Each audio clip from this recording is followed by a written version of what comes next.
Energy flows where attention goes. So to perform your best, you have to focus on things you can directly control. This is Neil Wattier with the AMPT Mental Performance Podcast, exploring the seventh and final component of resilience, control. Looking back at the 7 components of resilience, we have discussed confidence, competence, connection, character, contribution, and coping. Control is your perception of the underlying causes of events in your life and what you can do about them. Control is your ability to manipulate or command your experience, and it's a key aspect of resilience. When you feel you have some control over your life, you are more likely to take productive action and make positive changes.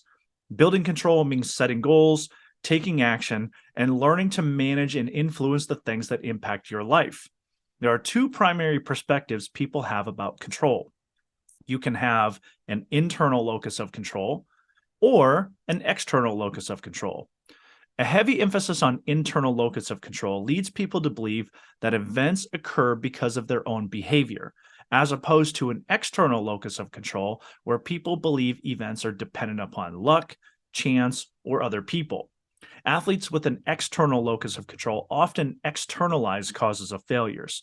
During or after a poor performance, they blame others, such as a coach, a referee, opponents, their teammates, or even the playing conditions. Athletes with an internal locus of control are more likely to take responsibility for their performance and look at themselves for what they did or what they could have done better to improve their performance. An external or internal locus of control speaks directly to your willingness to take responsibility for your actions or make excuses for outcomes. This is a large emphasis of Carol Dweck's book, Growth Mindset. Do you believe you can learn, develop, and grow? Are you willing to be accountable for your process of performance and your behaviors before, during, and after events? Or do you believe traits and skills are fixed? Do you believe circumstances and people are there as barriers for your success, people and events to blame for your outcomes? One of my favorite exercises to gain a better understanding of your locus of control is the control and influence rings. I originally learned about this exercise in Stephen Covey's book, The 7 Habits of Highly Effective People. On a piece of paper, draw a large circle with a smaller circle inside the larger circle. In the small circle, write control, the word control. These are the things you can directly control, such as your effort, your attitude, your focus, your attention, even your breathing. You can directly control your breath, not to be confused with things you can influence, but not directly control, such as your heart rate. A heart rate can be influenced through meditation and breathing exercises, but heart rate cannot be directly controlled. So heart rate is written outside the small circle, but inside the large circle. Other things you can influence is your relationships, your friendships, as well as the effort and attitude of your teammates. Those are things that you can influence through your behaviors.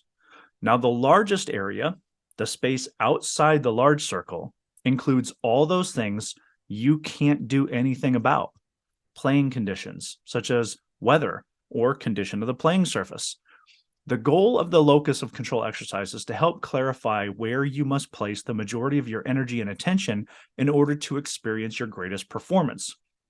If during a game you allow opponents' trash talking to get under your skin or fail to move on after a referee's call you disagree with, you are missing opportunities to play in the moment. You will not be focused on performing your best.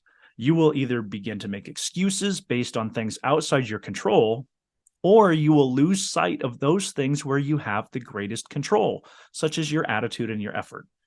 Your athletic performance and your overall well-being will be significantly improved by keeping your focus on things you can directly control.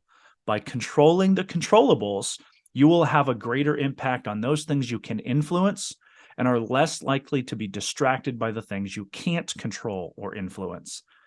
Now, focusing on the 7 components of resilience will help you develop skills to cope with your unique challenges. Invest in your resilience by developing skills and confidence to grow and thrive through stress and adversity. Thank you for listening to AMPT Mental Performance Weekly Podcast, your source for optimal mental performance coaching. I have 2 tasks for you this week. First, choose one action from today's conversation to implement in your life. Second, share this podcast and community with someone who values their mental performance. I appreciate your direct message feedback and would appreciate your online review of the podcast. Your honest rating and review help me improve the show and helps others find our community. Visit Arizona Mental Performance Training on all the popular social media outlets and at ArizonaMPT.com.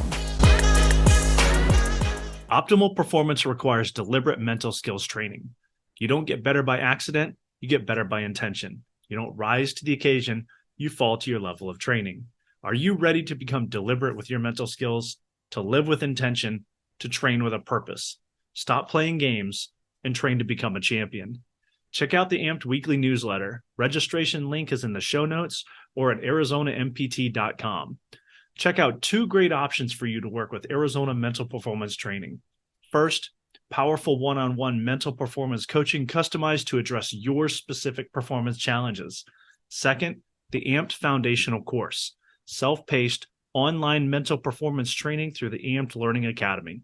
For more information about these options, check out ArizonaMPT.com or email hello@ArizonaMPT.com. Sign up today and propel your performance from good to great.